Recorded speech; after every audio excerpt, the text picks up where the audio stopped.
Hey, are you feeling crafty? And by crafty, I don't mean like up to no good. I mean like crafty, like in a hobby. If you're a 50 pluser, Gen Xer, and you're thinking about maybe a career transition that is in front of you, that could be a really good thing that you're feeling crafty at this point. And I want to dig into, in this video, why that is the case. Now, if you are thinking about career transition, I also want to draw your attention to the description box where I have put a link in to registration for a free workshop that I will be conducting on December 4th at noon Pacific time. We're going to look at the 5 keys to a quick and easy career transition or transformation. So you don't want to miss that. There are limited spaces, so check out that registration link. Hi, I'm Jeanette, the North Dawn Coach, and I'm so glad that you have joined me here today. So let's dive into this concept of why being crafty or picking up a hobby can be really helpful if you are a 50 plus or Gen Xer thinking about a career transition. And I think there are 2 main categories of reasons why it can really be helpful. And the first reason is around this concept of building skills. Now, I'm not specifically talking about, becoming a better birdhouse painter or, pottery maker in skills in the sense of, well, how would you, how is that going to be your career transition? Unless, of course, it is. That could be an option that you're considering as, a move toward career transition, that you're going to put some pieces on Etsy or you're going to do something with this crafty hobby. But for most of us, the real benefit of pursuing time in a hobby as it pertains to a career transition is that the skills that we're going to work on are really more of the softer skills. So they are skills such as the ability to be creative. So most hobbies have, a little bit of out of the box thinking to them. So that starts to develop your creative skill set.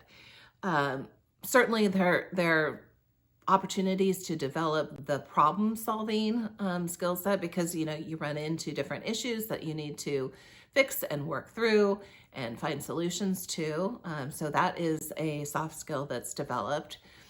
I think time management is another soft skill. I don't know about you, but when I really get involved in a hobby that I enjoy, I kind of get into that flow state where you lose track of time. So definitely some skills around, time management to make sure that, other things in my life get taken care of are important.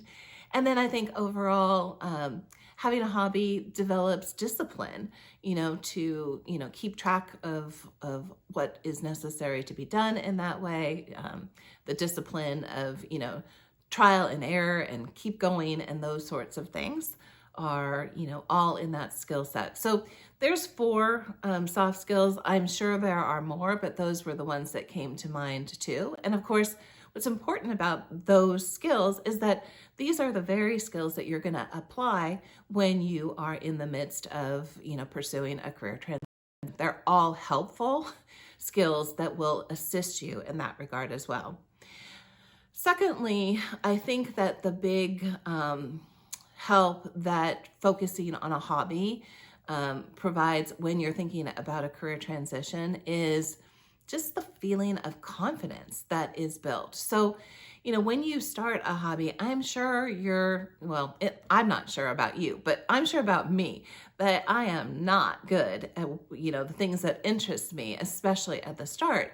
But in the course of pursuing a hobby, particularly using kind of that growth mindset approach where trial and error and, willing to pick up and try again, over the course of time with that, confidence builds up that, I can go from not having a skill to, seeing the skill build over time. And of course, that's very transferable as, energy to move you through a career transition when, you may not be confident about the thing that you're wanting to make a transition to. And so the practice of developing that in a hobby can really help transfer over that same energy to making a career transition at this stage. So you should not feel guilty about being crafty and about spending your time in a hobby, because that's really good for you, and it's good for, getting you ready for a career transition. So what hobbies are you actively pursuing, or you think you might pursue? I'd love to hear about that. If you put that in the comments, we can carry on a conversation there. So I hope this has been helpful today. I'll be back in a few more days with another video. And until then, do take care.